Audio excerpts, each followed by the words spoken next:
Good morning. ప్రభువైన యేసుక్రీస్తు వారి పరిశుద్ధ నామములో అందరికీ శుభాలు. ఈరోజు మన అనుదిన ఆత్మీయ ఆహారంగా అపోస్తుల కార్యం నుండి 5వ అధ్యాయము 41వ వచనాన్ని ధ్యానించుకుందాం. ఆ నామము కొరకు అవమానము పొందుటకు పాత్రులని ఎంచబడినందున వారు సంతోషించుచు మహాసభ ఎదుట నుండి వెళ్ళిపోయి. ఇక్కడ పేతురు, యోహాను, అపోస్తులు ఎవరైతే ఉన్నారో యేసుక్రీస్తు శిష్యులు, యేసుక్రీస్తు వారి యొక్క సువార్తను ప్రకటిస్తున్నందుకు వారికి ఎన్నో శ్రమలు, కష్టాలు ఎదురైనవి. వారిని పట్టుకుని బెత్తాలతో కొట్టి వారిని భయపెట్టి ఇంకెప్పుడు యేసు నామమును ప్రకటించవద్దని వారికి వార్నింగ్ ఇచ్చినప్పటికీ వారు ఏమాత్రము కూడా భయపడకుండా ఇంటింటా వెళ్ళి యేసుక్రీస్తు యొక్క రక్షణ సువార్తను ప్రకటిస్తూనే ఉంటుండగా ఒకసారి బాగా బెత్తాలతో వారిని కొట్టిన తర్వాత ఆ గాయాలతో ఉన్న వారు దుఃఖపడ్డం, బాధపడ్డం మానేసి ఏమనుకున్నారట, ఆ నామమును బట్టి, అంటే యేసు నామమును బట్టి అవమానము పొందుటకు పాత్రులని ఎంచబడినందున వారు సంతోషించుచు వెళ్ళారట.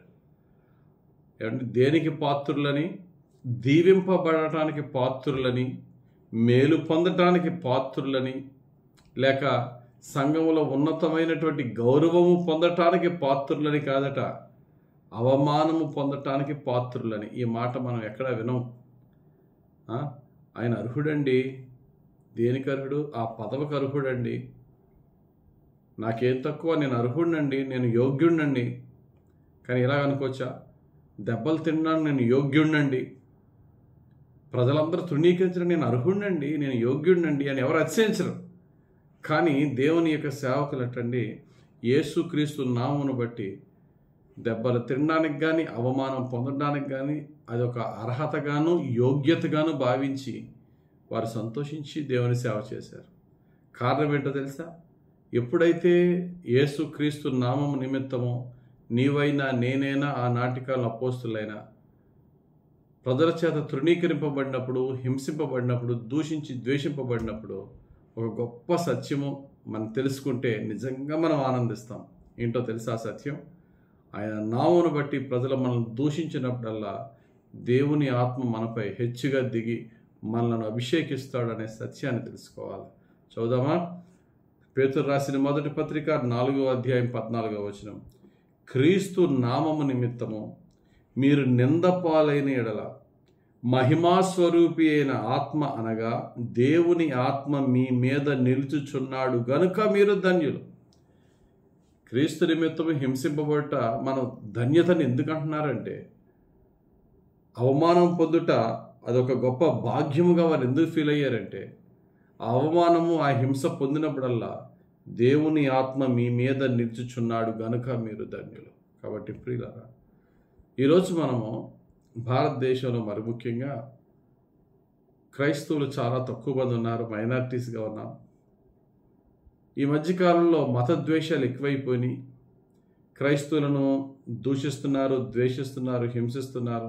కొన్ని చోట్ల మణిపూర్ లాంటి ప్లేసులు చంపేస్తున్నారు, చర్చెస్ని దారుణంగా పడగొట్టేస్తున్నారు. అది స్లోగా మనం ఉన్న ఈ యొక్క సదరన్ పార్ట్ ఆఫ్ ఇండియాకు కూడా వచ్చి ఇక్కడ కూడా అటువంటి హింసలు కనబడుతున్నాయి. ఇటువంటి టైంలో మనం ఏ విధంగా మనము అటువంటి పరిస్థితుల్ని ఫేస్ చేయాలి? అపోస్తులు ఎలా ఫేస్ చేశారు? ఒకవేళ నేను హింసింపబడితే, దూషింపబడితే, ద్వేషింపబడితే నన్ను దానికి అర్హులుగా నా దేవుడు నన్ను చేశాడు, ప్రభా నీకు స్తోత్రాలు ప్రభా అనుకోలే తప్ప కృంగిపోకూడదు, ఆశ్చర్యపడకూడదు. బైబిల్ చెప్తుంది, ఈ లోకానికి మీరు నచ్చరు, ఈ లోకము మిమ్మల్ని ద్వేషిస్తుంది అని బైబిల్ ముందుగానే చెప్పేసింది. యేసు ప్రభువే చెప్పారు. యోహాను సువార్త 15:19లో, మీరు లోక సంబంధులైన ఎడల లోకము తన వారిని స్నేహించును, అయితే మీరు లోక సంబంధులు కారు, నేను మిమ్మల్ని లోకములో నుండి ఏర్పరచుకొంటిని, అందుచేతనే లోకము మిమ్మల్ని ద్వేషించుచున్నది. లోక సంబంధులు కారంటే ఈ లోకానుసారమైనటువంటి క్రియల్లో మనము పాల్గొకుండా మన హృదయము, మన మనస్సు, మన నిరీక్షణ ఏంటంటే పరలోక రాజ్యము. ఈ లోక సంబంధమైన నేత్రాశ, శరీరాశ, జీవపు డంబాలకి మనం లొంగిపోకుండా మనం నిగ్రహించుకుంటూ మరణము తర్వాత నిజమైన జీవితం ఉందని, యేసు ప్రభు రెండవ రాకడలో ఆ మహిమను మనం పొందుకుంటామని, మరలా ఇదే భూమి మీద మరలా దేవుని మహిమను మనం పొందుకుంటాం. ఎప్పుడంటే క్రీస్తు కొరకు, క్రీస్తులో మనం హింసింపబడితే క్రీస్తుతో పాటు మనం ఏళ్తామనే నిరీక్షణ మనకుంది.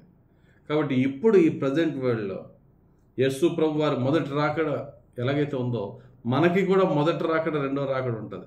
యేసు ప్రభుకే మొదటి రాకడ, ఆయన రెండో రాకడ మళ్ళీ వస్తున్నాడంటే నాది మొదటి రాకడ. నేను మరణించి క్రీస్తులో జీవించిన తర్వాత నా ప్రభువుతో నేను కూడా రెండో రాకడలో భూమి మీదకి వస్తాను. అలాగే ప్రతి ఒక్కరికి ఆ భాగ్యం ఉంటుంది. ఆ సెకండ్ లైఫ్ మన జీవితంలో యేసులో పొందే ఆ నిరీక్షణ మనకు ఉన్నప్పుడు ఈ యొక్క లోకం మంది మనము ఈ లోక సంబంధము కాము కనుక ఎప్పుడైనా ఆ లోకం మనల్ని ద్వేషిస్తే, మన స్నేహితుల మధ్య ఎక్కడైనా సరే కొంచెం యేసు క్రీస్తునందు విశ్వాసం ఉంచిన క్రిస్టియన్ అన్న పేరును బట్టి మనం ఒకవేళ ప్రజల ముందు మనం తక్కువ చేయబడతాయి. ఎందుకంటే మెజారిటీస్ నాన్ క్రిస్టియన్స్ ఉన్నప్పుడు వారిలో క్రైస్తవ ద్వేషులు ఎక్కువ ఉంటే అటువంటి టైంలో దూషింపబడాలి కానీ తిరిగి ద్వేషించొద్దని దేవుని వాక్యం చెప్తుంది. క్రైస్తవులైనందుకు మీరు హింస అనుభవిస్తే ఏం చేయమనండి? మహానందముగా ఎంచుకోండి అన్నాడు. చూడండి, పేతురు రాసిన మొదటి పత్రిక 4వ అధ్యాయం 16వ వచనం.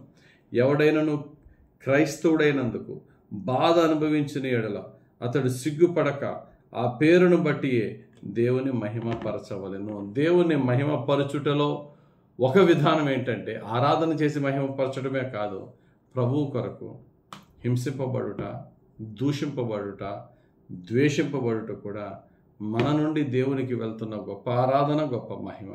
కాబట్టి ప్రియులారా, భక్తులు వారి జీవితంలో ఎదుర్కొంటున్న శోధన బట్టి కృంగిపోకుండా ఈ యొక్క అవమానానికి నేను పాత్రునిగా నన్ను నా ప్రభు ఎంచాడు, నేను ధన్యుణ్ణి అని ఫీల్ అయ్యారు.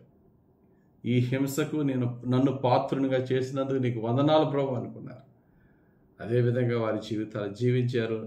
దేవుని యొక్క మహిమైశ్వర్యంలో వారు, దేవుని యొక్క నిత్యత్వంలో వారు ఉన్నారు. అటువంటి భాగ్యాన్ని దేవుడు మనకిస్తారు. కాబట్టి ప్రియులారా, ఇదే నిరీక్షణ మనకున్నప్పుడు నీతిగా ఉన్నందుకు వచ్చే కష్టాలు, యేసుక్రీస్తులో జీవిస్తున్నందుకు వచ్చే నష్టాలకి కృంగిపోకుండా ఆనందిస్తూ విశ్వాసంలో ముందుకెళ్ళిపోదాం. మన కొరకు యేసయ్య ఆయన దక్షిణ హస్త కార్యాలు ఇప్పుడు ఎల్లప్పుడూ జరిపించి మనల్ని దీవించి తృప్తిపరచునుగాక. ఆమేన్. మన ప్రార్థన చేసుకుందాం. ప్రేమ కలిగిన తండ్రి, ఈరోజు ఇచ్చిన వాక్యం బట్టి స్తోత్రాలు. నీ నిమిత్తము, నీ రాజ్యము నిమిత్తము, నీ నీతి నిమిత్తము కష్టమైన నష్టమైన మేము నీలోనే నిలకడగా జీవిస్తూ ఎన్ని అవమానాలన్నా సరే సంతోషంగా ఎదుర్కొంటూ నీ ఫలము అయా సమృద్ధిగా పొందుకుంటూ నీతో నీ దక్షిణ హస్తంతో నడిపింపబడి, రక్షింపబడి, కాపాడబడి, పోషింపబడి, దీవింపబడే భాగ్యం, మేము ఫలిస్తూ అనేకులను ఫలింపజేసే భాగ్యం మాకు దయచేయమని నీ అధికారం క్రింద మమ్మల్ని ఏలమని యేసు నామములో ప్రార్థించి వేడుకొనుచున్నాం మా పరమ తండ్రి. ఆమేన్. తండ్రి యొక్కయు, కుమారుని యొక్కయు, పరిశుద్ధాత్మ దేవుని అభిషేకం హెచ్చుగా మనపై దిగి వచ్చి మనల్ని దీవించునుగాక. ఆమేన్. God bless you. Have a very blessed day.